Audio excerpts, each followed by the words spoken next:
Hey, it's Zane. Welcome back. Hope you've had a great weekend. Thanks for tuning in. Today I want to talk about Bitcoin or bust. Bitcoin or bust. And this really speaks to the crossroads moment that I believe we're at right now on many different levels, not just financially, I think spiritually, geopolitically. There's so much uncertainty in this world right now. You have to be being as proactive as you possibly can be in every aspect of your life. Taking care of yourself, your health, your family, your emotional health, your physical health, making sure you're in good shape, mentally, physically, emotionally, spiritually, financially. All of these things are just so important right now. And, I guess at the heart of all of this is Bitcoin, because Bitcoin it's built for chaos. It's the antidote to chaos. It came on the back of a chaotic time, and it's taken us 16 years to figure out what this thing is. And it's about honor and preservation and value and integrity and dependence. Being dependent on a system that we know can't be stuffed with, and we've never seen that before. And so it really requires you to double down on your learning, and not just your learning, but to actually act upon that.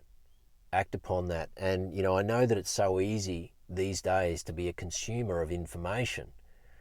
There's so much great information out there, and so many people are spending all of their time consuming content in this decentralized internet and podcasts and YouTube and all of that, but nothing's changing in their life because they're not acting on that. So don't just be a consumer, be a creator. Be somebody who's makes a decision to be the architect of your own life. And right now, I spend a lot of time coaching people in the Bitcoin space, which is not just about money. It's also about freedom. It's about sovereignty. It's about, spirituality. It's about so many different things. It's about connection. It's about community. It's about detaching ourselves from this evil central control system that really does nothing of value to society other than leech from it.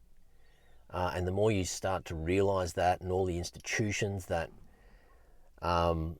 just feed off misery instead of add value to society. And I'm not being harsh, maybe that is a little bit harsh to say that, but I get I'm sure you get where I'm coming from here. We're at a time now where, unless you're being really proactive and adding value to this world and taking really close, careful stock of where you're at and your family and doing all the right things, you're going to be at the whim of this central control system in some way. And, even people who are highly successful, who it would appear have everything and, have built great businesses over the years, have massive asset portfolios, amazing wealth, top 5%, seemingly untouchable. I just think that in this world that we're in right now, nobody's untouchable. And I really think that you've got to put yourself in a position where the odds are stacked in your favor, and that means paying attention to something that is untouchable when you do it right, which of course is Bitcoin, because it's not just about preserving your economic value and protecting yourself from inflation in terms of purchasing power. It's also about protecting yourself from dark forces, from evil, from the central control system, from ensuring that no matter what happens,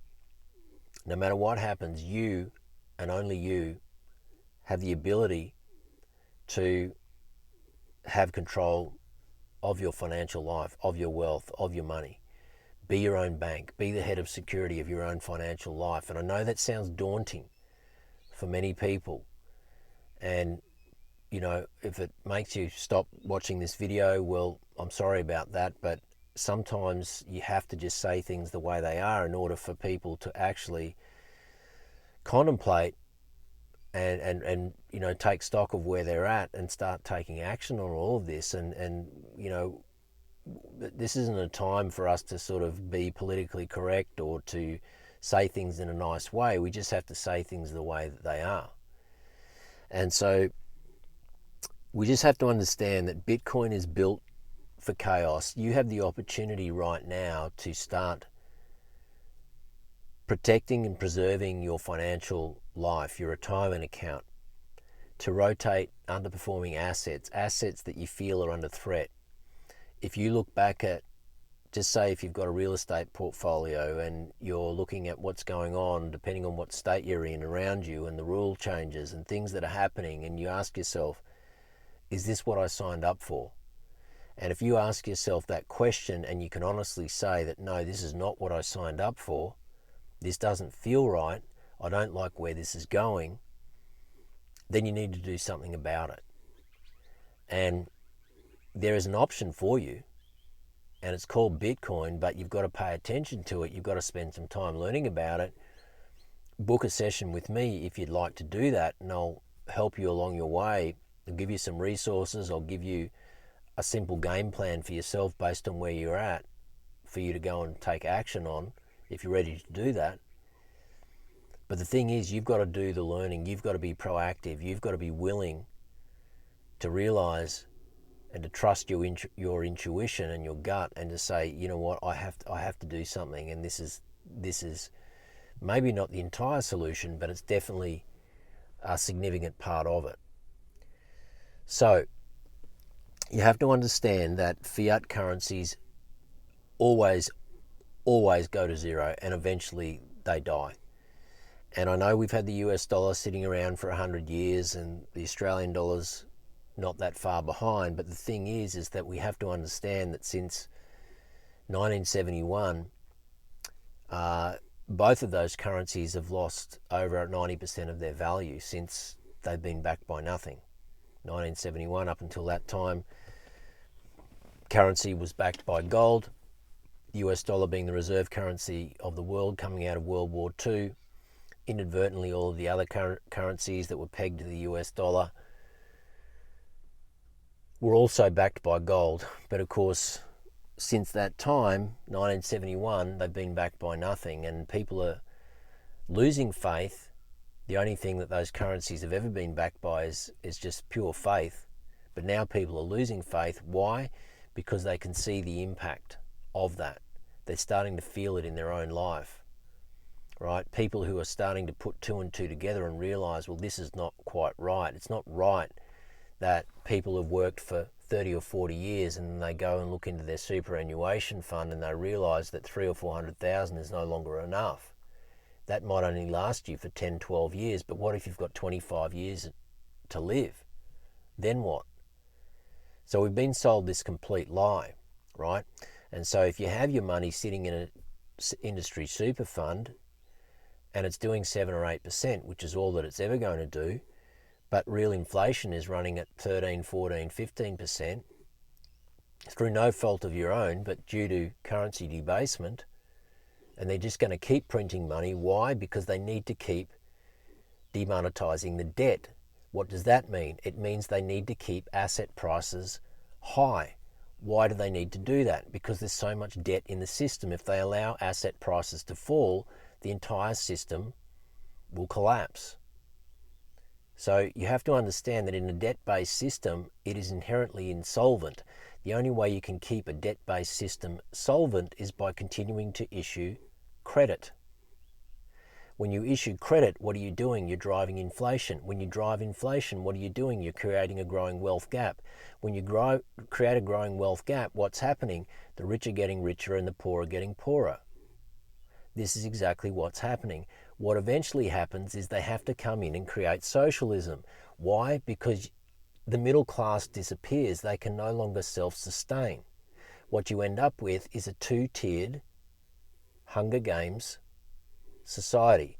Top 5%, very, very wealthy, no middle class, everybody else falls to the bottom, and then you've got people who are dependent on the government.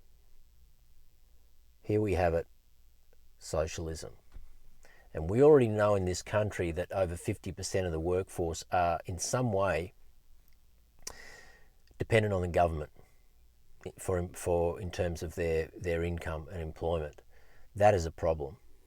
That is a problem. That is a red flag. If the private sector no longer accounts for the majority of employees in this country, it means that we've become too top heavy as a nation. It means that there is not enough productivity. If you're working for the government, you're not part of the productive sector. You're part of the unproductive sector. What does that mean? It means they need to collect more taxation from the productive sector to prop up the unproductive sector.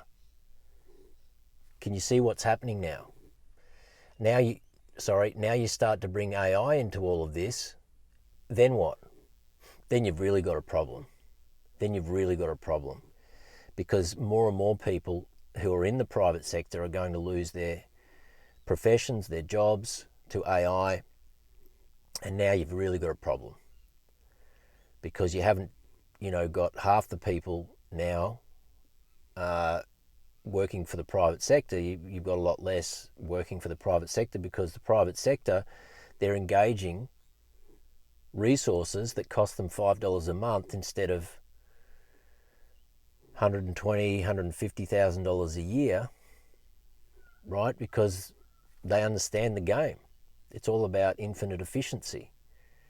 And this is because the cost of human capital is going to go to zero when priced in AI. And so, there's a whole bunch of things you have to consider here. And in this environment, you want to be preserving your wealth as much as you can in a decentralized way. And Bitcoin is the ultimate way to do that. That gives you autonomy, that gives you portability, where there is no counterparty to your wealth.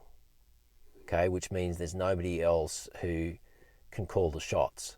There's no counterparty if you do it right. If you take self-custody of your Bitcoin and you do it properly, and you run a node and you're using air-gapped Bitcoin-only open source devices, and you're using encrypted vaults and a succession plan and all of these things that are so important when you do this thing right,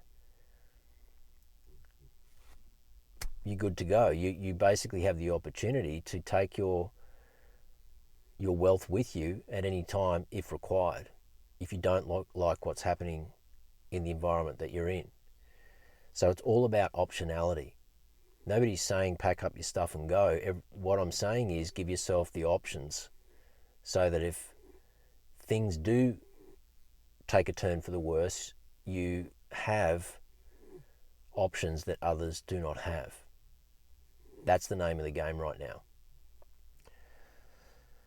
So, if you haven't done the exercise yet and priced the Australian dollar in Bitcoin, I'd encourage you to do that. If you go to CoinCodex or BitBo or one of these converters, and you look at the Australian dollar priced in Bitcoin over the past 10 years, you'll notice that the Australian dollar has lost 99% of its value to Bitcoin in 10 years. So essentially the Australian dollar, when priced in Bitcoin, has gone to zero in just 10 years. This is like Argentina and the US dollar. The Argentine peso has gone to essentially zero. 99% of its value has been lost to the US dollar in 10 years. So those who don't hold Bitcoin and who live in Australia right now, they're really living in Argentina when it comes to their financial life and where this is headed. And it's only going to get worse. It's only going to get worse. So pay attention to your superannuation. If you're only doing 7 or 8%, you're a shot duck. You need to do something about it. Pay attention to the assets that you hold, but really pay attention to what's going on. If you like what's happening, keep everything the way it is. If you don't like what's happening and you can see the walls closing in, might be time for you to do something about it and start rotating capital. Think seriously about Bitcoin, do the work on it. I can't convince you to do it. You've got to go and do the work on it. Read a book, listen to some long form podcasts, book a session with me, spend at least 10 hours on it, and then develop your own level of conviction to a point where you know it's time to take action. That's what you have to do. Don't think that you need to know everything before you take action. learn enough to know this makes sense, take action, and then keep your learning journey going. That's the most important way to do it. That's certainly what I did, and it's what I'd recommend that you do too. If you need my help, you'd like to book a session with me, I'd love to meet you on Zoom. I talk with people every single week from all walks of life who I've never met before, who book sessions with me. And my goal is to give you clarity, to give you a simple pathway, the simple next best steps for you based on where you're at, your goals, what you already know, and you'll get tremendous value from that. Hope you got some insight today. Please share your comments in the comments section below. About 50% of you who watch my videos are not yet subscribed, so if you want to keep supporting my message and you'd like to get notified when my newest videos drop, please hit the subscribe button. Other than that, thank you for being here. I really appreciate it, and I'll just keep showing up and keep sharing, and hopefully this message will sink in. Take care. Have a good one. This is Zane signing out.